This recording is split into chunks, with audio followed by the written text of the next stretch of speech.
Okay, hi and welcome to a section of video notes on family of functions.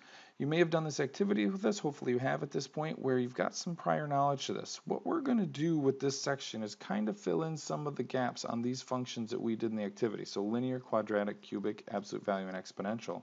And give you some terms and things that you're going to see throughout the year that you'll know about these functions. And it kind of works for all of them. So these terms are universal for the most part. All right, so in the activity, you should have come up with that a linear function always generally looks like a line. Regardless of where it falls on the graph, it should look like a constant rate of change line, where a quadratic should be a U-shaped that has symmetry. That would be another term that would have come up in the activity. And a cubic would have some form of a squiggle. Maybe people said it would be S-shaped, possibly. These three functions, notice that they all have a variable for their function rule that's got an exponent, and as the exponent changes, it changes the way they look. These are called the polynomial ones, and we're not going to go into great detail about that, but I do want to call out the idea of polynomial. Don't worry about that, we'll talk about it in a second here. The other two functions that we're going to look like or talk about are absolute value, which should look like a V shape. It should have absolute value lines that kind of define that. And then we should have an exponential function. You'll notice in there that the exponential is the variable x. That's our input. So x is the input values, and whatever is next to the x value or whatever is doing something to it controls what function it is.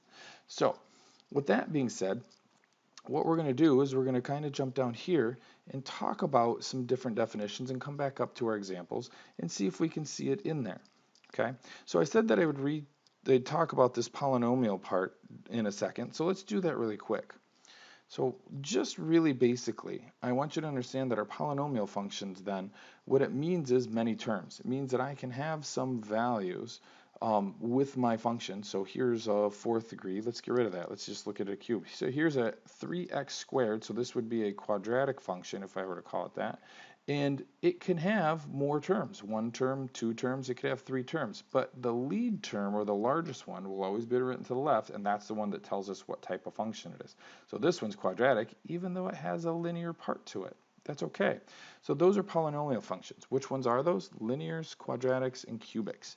And how does it determine what function it is? By its degree. If it has a degree of 1, meaning that the x is by itself, and it can have some other stuff with it, but if it has a degree of 1, it's a linear function. If it has a degree of 2, it's going to be quadratic. If it has a degree of 3, it's going to be a cubic function, regardless of what the other x values are.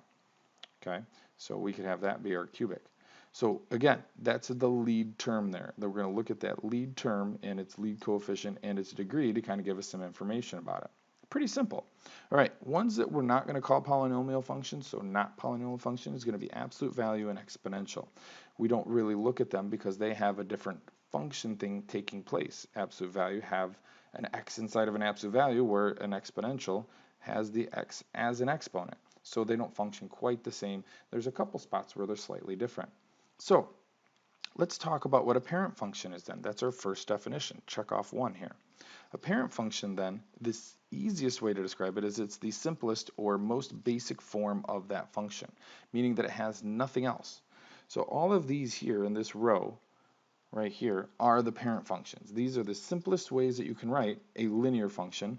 You have to have a degree of 1 and an x. You don't put anything else because that's the most basic. A quadratic then will have a degree of 2 and nothing else. These are all the parent functions. Same thing for a cubic. An absolute value has just absolute value signs, and an exponential has just an exponent for a variable, or a variable that's an exponent. Okay, so that's the definition of a parent function. So what's not a parent function, Mr. Hallam? Well, this row here is a bunch of functions that would be for that family, but not the most basic one. Notice this one has an addition of a 2 multiplied to our x and a 4 added to it. So there's other stuff. This is a linear function, but it's not a parent function. Look at the quadratic one. It has a 3 multiplied to the x squared and an x subtracted from it. Again, it's quadratic because its lead degree and term is 2, so that makes it quadratic, but it's not the parent function. Kind of getting the idea? Let's do one more. Absolute value then has absolute value signs, but in this one you'll notice that it's got a -4, where this one does not. So the parent function is y equals the absolute value of x, where this is a version of the absolute value function. All right, let's talk about that leading coefficient, or that leading term that we've been kind of discussing about. So it's the leading coefficient specifically means the number in front of the variable. What does it tell us? Well, there's two ways to look at it. It's sometimes said that it's flipped up or down. The way that I prefer is to think about the right side only. So if we look at just the right side of the function, if it's positive, then it goes up. If it's negative, the right side goes down. So this actually are the exact same pieces of information. I just prefer to think of it this way. So let's take a look at some of our ones here. Let's look at our parent function. So if we look at our linear parent function, our coefficient would be whatever value's in front. Actually, it'd be the same for all of these. And notice on all of these parent functions, since it's the simplest, there's no value in front, which means that they're all positive. So that means that the right side of all of these functions should go up.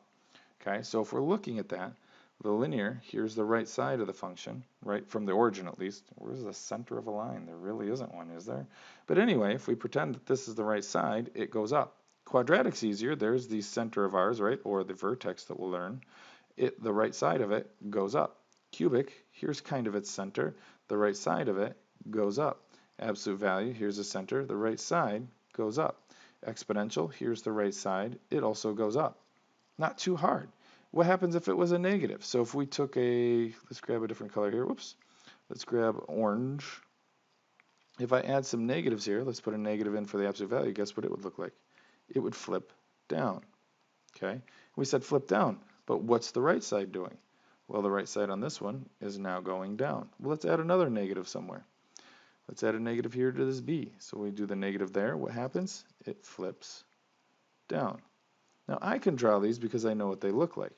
You may have to graph that, but what you could see without graphing now, and that's kind of the point of this activity, is based off what this lead coefficient's doing. So if we looked at this one here, well, that's probably not a good choice to do green over green, but it's negative 1/2.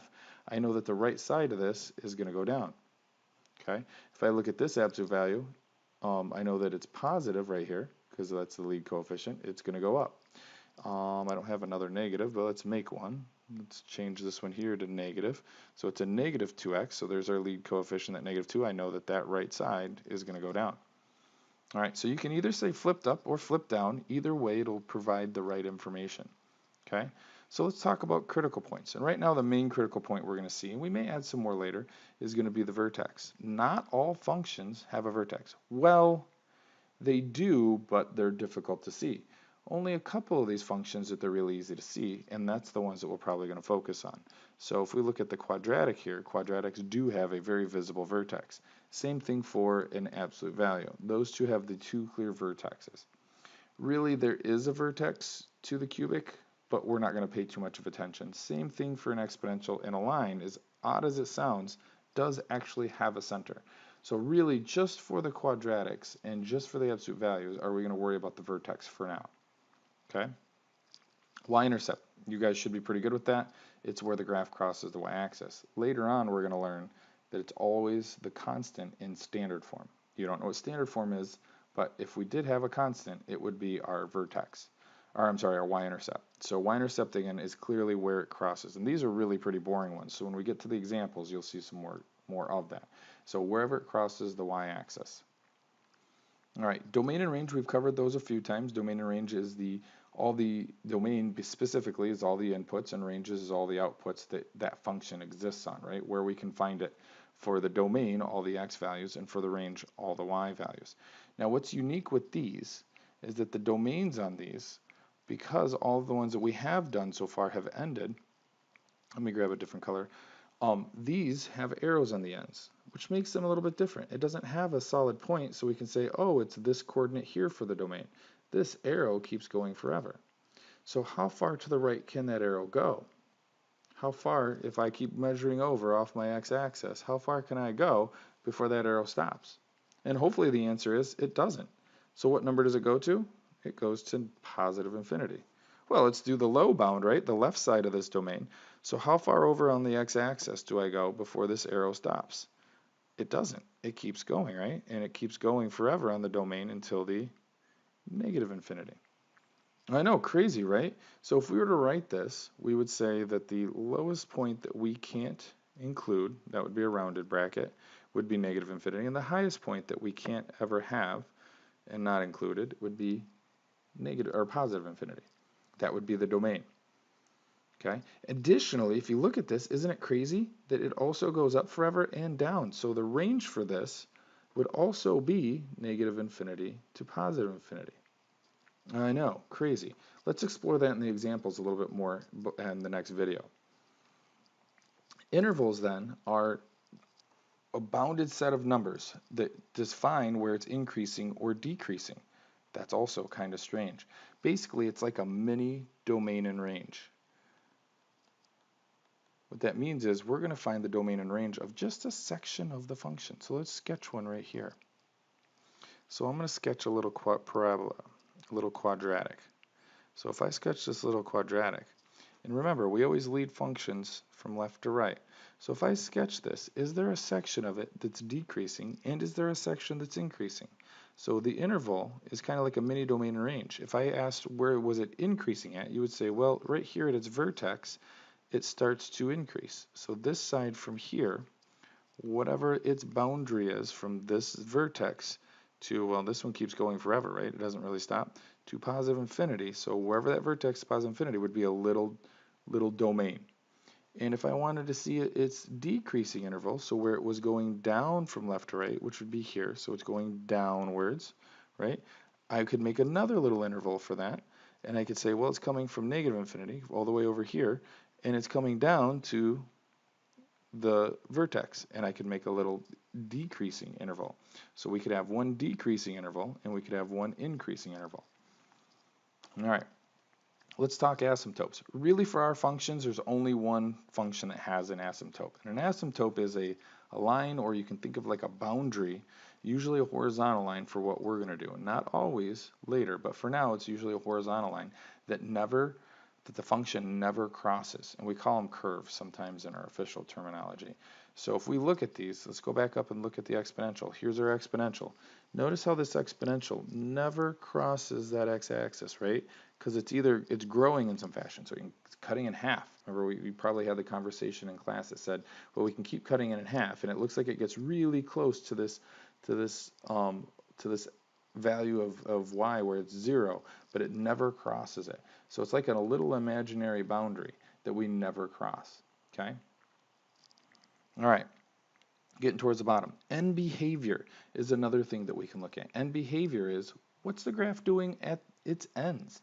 And really with this one, what we do is we draw little arrows to kind of describe what the end behavior is. And how do we know what the end behavior is going to do? Well, we look at its lead term.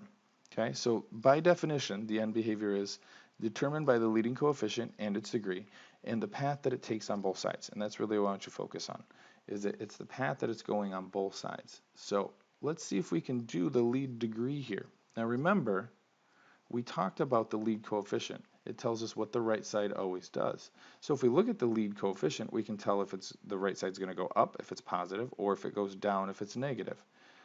Now, ready? This only works for polynomials, okay?